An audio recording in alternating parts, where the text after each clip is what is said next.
तो वहीं पूर्व स्वास्थ्य मंत्री टीएस सिंहदेव ने भी बड़ा बयान दिया। एनएचएम हड़ताल पर पूर्व स्वास्थ्य मंत्री कहते नजर आए कि मेरी और कांग्रेस की हार का बड़ा कारण एनएचएम कर्मी थे। हमने चुनाव में जो वादा किया वो पूरा नहीं कर पाए। जो सरकार जनता का काम नहीं करती वो हारती है।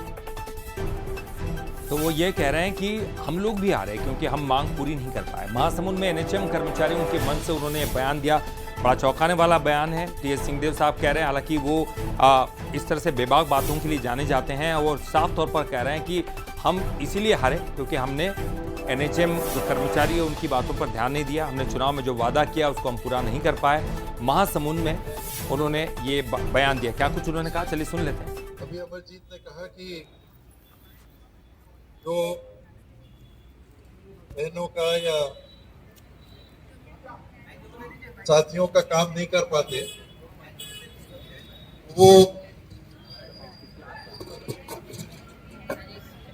चुनाव में हार भी जाते हैं। मेरा ये मानना है कि मेरे खुद के हारने के पीछे, कांग्रेस पार्टी के हारने के पीछे अन्य मुद्दों में एक ये भी बड़ा मुद्दा था कि चुनाव के घोषणा पत्र में हमने जिन बातों को रखा था, नियमितीकरण की बात को रखा था, केवल एनएचएम के साथियों के लिए नहीं, सभी के लिए रखा था, उनको हम नहीं कर पाए। और चलिए ज्यादा जानकारी के लिए बात करेंगे। हमारे साथ हमारे ब्यूरो चीफ गौरव शुक्ला जुड़ गए हैं। गौरव, एनएचएम कर्मचारियों की मांगे हो, उनकी हड़ताल हो, आप क्या लग रहा है ये राजनीति का केंद्र बिंदु बनता जा रहा है? कांग्रेस भी अब इसको बड़े फोकस उस पर कर रही है। बृजमोहन अग्रवाल चूंकि उनकी मांगों पर समर्थन करते हुए नजर आए, क्या कुछ चल रहा है? जी बिल्कुल ललित, देखिए एनएचएम वो स्वास्थ्य कर्मी हैं जो पूरे प्रदेश भर में स्वास्थ्य सेवाओं की कमान संभाले हुए हैं। 16,000 से अधिक स्वास्थ्य कर्मी अपने विभिन्न मांगों को लेकर पिछले 13 दिनों से अनिश्चितकालीन हड़ताल पर हैं और अलग अलग तरीके से वो अपनी मांग मंगवाते भी नजर आ रहे हैं। कई जगह वो नाटक के जरिए मुख्यमंत्री और सरकार को जगाते नजर आ रहे हैं, तो कई जगह वो अपना सीधे विरोध करते नजर आ रहे हैं। और खास बात यह है कि एनएचएम की हड़ताल का समर्थन खुद बीजेपी के कई दिग्गज नेताओं ने किया है, जैसे विजय बघेल जो कि दुर्ग से सांसद है और बीजेपी घोषणा पत्र समिति के वो सदस्य भी रहे, और उन्होंने भी ये समर्थन किया है कि उनकी मांगे जायज है।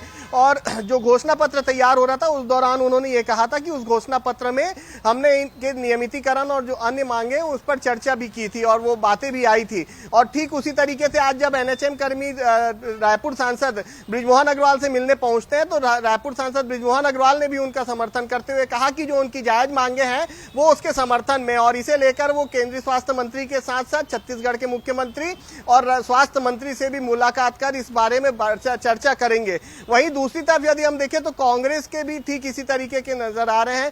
पूर्व मुख्यमंत्री भूपेश बघेल रायपुर के तूता धरना स्थल पहुंचे, वहां पर उन्होंने उनका समर्थन किया और कहा कि हम उनके साथ खड़े हुए हैं। लेकिन जिस तरीके से आज पूर्व स्वास्थ्य मंत्री का बयान आया है वो काफी चौंकाने वाला है। उन्होंने अपनी हार में जो 2018 में कांग्रेस सरकार बनाई थी उसके बाद जब 2023 में उनको करारी हार का सामना करना पड़ा, उसमें उन्होंने ये कहा है कि हमारी हार का कारण एक ये भी है कि हमने जो अपने घोषणा पत्र में वादे किए थे वो पूरा नहीं कर पाए। मैं खुद उसी कारण हारा हूं क्योंकि एनएचएम के साथ साथ जो अन्य कर्मचारियों को नियमितीकरण की बात हमने कही थी उस घोषणा पत्र को हमने पूरा नहीं कर पाए और उसी का ये नतीजा रहा कि 2023 में उन्हें हार का सामना करना पड़ा। और उन्होंने एक बड़ी बात ये भी कही कि यदि बीजेपी सरकार भी उनकी मांगों को पूरी नहीं करती है, एनएचएम की मांगों को, तो कहीं ना कहीं उनकी सरकार को भी हार का सामना करना पड़ सकता है। मतलब प्रयास गौरव कहीं ना कहीं किया है टीएस सिंहदेव ने। कारण यह है कि एनएचएम कर्मचारी जिस आस के साथ बृजमोहन अग्रवाल के पास गए, आप देख रहे हैं हाल ही में पत्राचार कर अपनी ही सरकार को कई बार आईना दिखाते नजर आ रहे हैं बृजमोहन।